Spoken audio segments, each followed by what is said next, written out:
Hey guys, Nick here. I thought I'd do a reaction video. I don't know if it's a reaction video. I wanted to do maybe a response video to something I did about 2 years ago. Now, one of the most popular videos on this channel happens to be the one I did 2 years ago for the 10 most overrated guitar players. And it caused a lot of reactions from a lot of people, some good, some bad, some very informative stuff. And I just wanted to clear a few things up with that. So for this definition of overrated, basically that means if you think something is overrated, your thought is that it's rated higher than you think it should be. And that comes with the acknowledgement that it's already rated very highly by a whole lot of people for you to think it's overrated. So when somebody says, your channel's overrated, well, thank you, because that's actually a good thing. I'm a smaller channel, about 2,700 people, but it's a smaller channel. So for you to say my channel's overrated, that's ridiculous, because well, it's a compliment, because you're telling me that a ton of people already think that I'm very highly rated, and you're one of the few that thinks I'm not. So you're either giving me a compliment or you have no idea what the term means. So part of the reason I wanted to do that a few years ago is because I thought it'd be fun. It's a little controversial and all that. I was a smaller channel starting out. I think it had maybe about 100 people. And I was lucky. I thought I would have been lucky if I would have got 50 views on it, but I didn't think it would shoot up to 60,000 views. So that's pretty good. So thanks for watching, whether you liked it or not. I did, and part of it too was I wanted to be proven wrong. I wanted to say, okay, well, I think these guys are overrated, but you know, tell me what you think. Show me some examples on why maybe I would like them. And a lot of people, thank you for a lot of people that did that, because I got a lot of different songs and different things to try out. And I actually end up liking some of these, well, some of them a lot better, some of them actually big fans of that I just never got before. So let's run through those. So my number 10 was DIMEBAG Darrell. Now I had a good friend of mine back in the day who was my Pantera buddy. He was like a very, very big fan of DIMEBAG Darrell and Pantera. And I never really listened to him too much because I'd done like a lot of metal in the 80s, heavy metal and hard rock and classic rock. And by the time the end of the 80s came about, I was getting tired of that sound. It was getting to more poppy, happy metal. And then that hard rock started mutating into like the faster metal, like Sepultura and Pantera. And I didn't really get into that because I was kind of getting burned out. And then the grunge came out at the same time. And I really liked that. I really liked Alice in Chains, and I liked STP and those bands, and I just like that kind of stuff a little bit more than going to the Pantera end of things.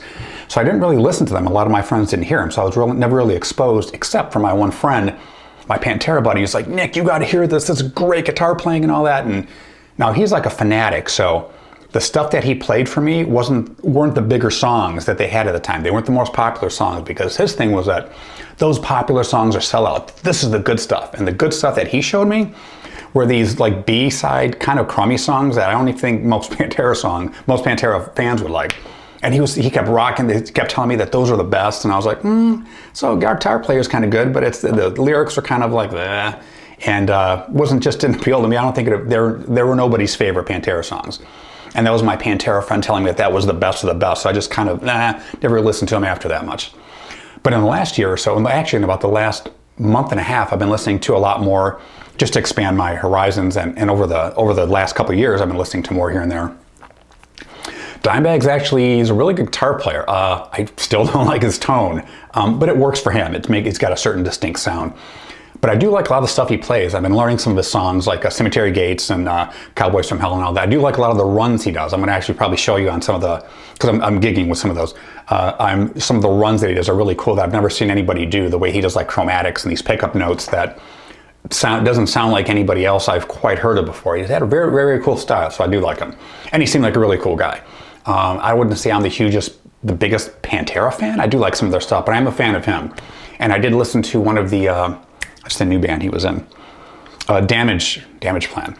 A lot of Pantera fans were telling me not to listen to that, but I did like one of them. That there was just a really cool song. But in any case, so DIMEBAG Darrell's a cool guy. I definitely like him. Well, for a lot of reasons, still not my favorite tone, but that's fine. It works for him. My number 9 was Tom Morello. Still not one of my favorite. I think he overdoes the whammy thing, but also that's kind of like what makes him his sound. He did write some cool riffs. I'll give him that. They're kind of basic and all that, but it doesn't need to be super complicated, right? But it worked.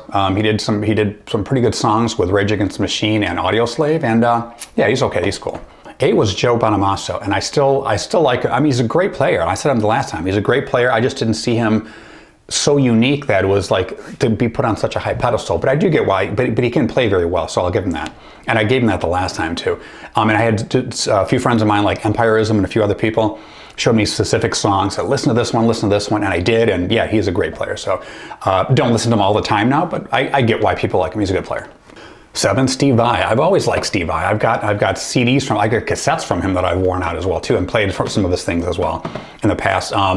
I do like him. It's just that the music is probably just so complicated that I can't listen to him for very long because it's just too, what do you call it?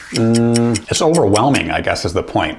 But I have listened to Vai in the past for like hours and hours on end. I just can't do it for, I'm not really in a Vai listening mood, I guess, most of the time. Although I probably should be, because I did like some of his stuff. And now that I'm upping my game with the picking and stuff like that, I should probably work on it. It's good practice anyway. So Steve Vai is definitely, he's always a good player. I just don't like listening to him all the time so much like some of my Vai geek friends do, but he's obviously a great player. Keith Richards. I think I might have mentioned this last, it's been 2 years ago. I think I might have mentioned last time. Keith is definitely cool. Can't deny that. He's written some great songs, some great riffs, and yeah, he doesn't have the technical skill. Doesn't really need to. As a matter of fact, it probably wouldn't sound good if he was a good technical player. But Keith's definitely cool. He's going to outlive us all anyway, so he's definitely got the trophy for that, for being an eternal rocker like forever. Number 5 was Kirk Hammett. I still like Kirk Hammett. I like him. I thought he was it seemed like bluesy at first, you know, like too bluesy for like a metal band. It seemed like an odd fit. But that's also why Metallica sounds like they do, because of his playing and the way that it fits in there. Otherwise, they would sound like almost every other band, because he would be like every other guitar player playing that style. So I'll give him that. Do I think he overdoes the wah stuff? Maybe, but again, that's kind of like what makes part of his sound, so I get that. So I'll give it to Kirk. He's great. He seems like a cool guy too. He always seems like he's hilarious and funny and cool guy. So definitely like Kirk. Jack White, another Detroit boy. Him and I don't think I've ever met him before, but I know a lot of the same people and that he hung around with in Detroit, and some of the same families and all that were on the same bands and things like that. So there's like a connection there, so to speak. Although, like I said, I don't think I remember meeting him before, not before he was Jack White. But in any case, he's kind of noisy, but I think that's his thing. He wants to be like really raw and noisy and very basic, kind of, so to speak, in a world of people that are maybe trying to overdo it. So he does stand out from that point of view, and he does write some kind of cool, some cool songs here and there, some cool riffs. So yeah, he's cool. He's cool for that style. Number 3 was Slash, and I've said it before, and Slash easily has one of my favorite guitar tones ever, and I probably could do like a top 10 list of guitar tones. Like his guitar tone on Welcome to the Jungle was perfect. Absolutely. The way it's palm muted, the tone of it, everything on it, fantastic tone. Great player in the studio.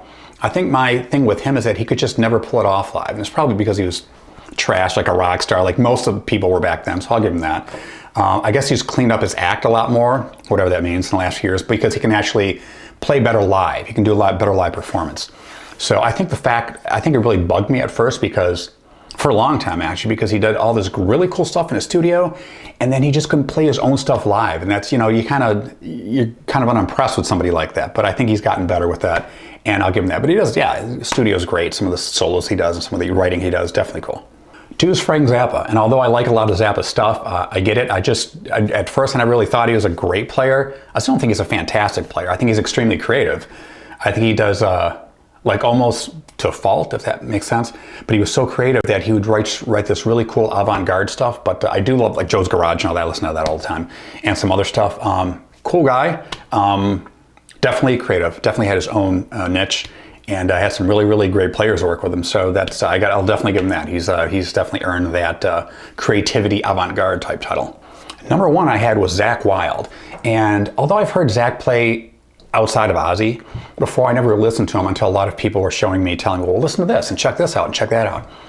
And I've seen some interviews with Zakk, and Zakk is actually a great guitar player. He's probably one of the best out of all these, and I'll tell you why. Because most of the stuff that he plays with Ozzy, he plays for a certain reason.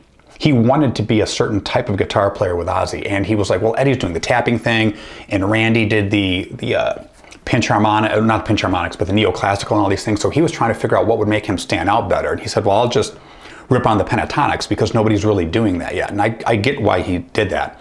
And I'll do a couple of cliches like the squealy pinch harmonics and stuff. And obviously he's excelled at that. He's very good, and he's very fast at doing those pentatonic runs. And although they might seem basic, it's no joke playing those, because I use a lot of his stuff for warming up and practicing. And when I'm practicing doing like pentatonic runs, that's exactly, I'll do like some Zakk Wylde stuff, like the way he picks stuff, and it's a great workout in any case. I've also seen him do like a lot of crazy hybrid country picking, which it's not easy to do. So I definitely respect him for that, but I don't hear a lot of that in his playing. Maybe I should listen to more Black Label Society. He might do that a little bit more. So if you have any recommendations for that, let me know, because he does some really wicked like heavy metal version of like hybrid picking, which is really cool. I do a little bit of hybrid picking, but not nearly that level, but I'd like to check that out, so let me know sometime. So let me know what you think about this video and the first one that I did a couple years ago. I'll probably do another one of these, like another overrated, underrated thing like that. It seems to get a lot of reactions, obviously, from people.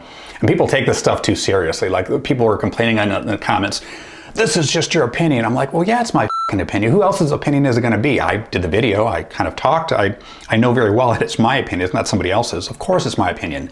Everybody talks about their opinion. So people get bent out of shape for somebody else's opinion when they really shouldn't give one way or the other. And it's just go on about your business, go on about your life, laugh it off, and don't be so freaking like upset. It's gotta be exhausting to be so offended by stuff all the time. I couldn't deal with that. Anyways, you guys have a great day. I got a lot more videos coming up with top 10 lists for great guitar tones, great solos, and great writing, and other stuff coming up and a lot of gear. So talk to you guys soon. Hope you're doing well in the new year.